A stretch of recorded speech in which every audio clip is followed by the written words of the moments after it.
Kaya ng Diyos na pagpalain ka. Kaya ng Diyos na patapusin ka sa pag-aaral mo.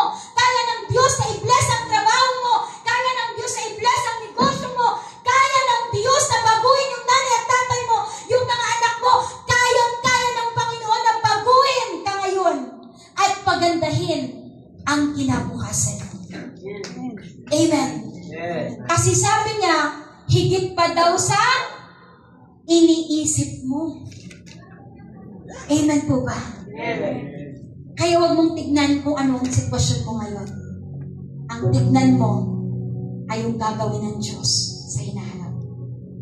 Tama po ba? Huwag mong tignan ngayon na nagre-rent na tayo.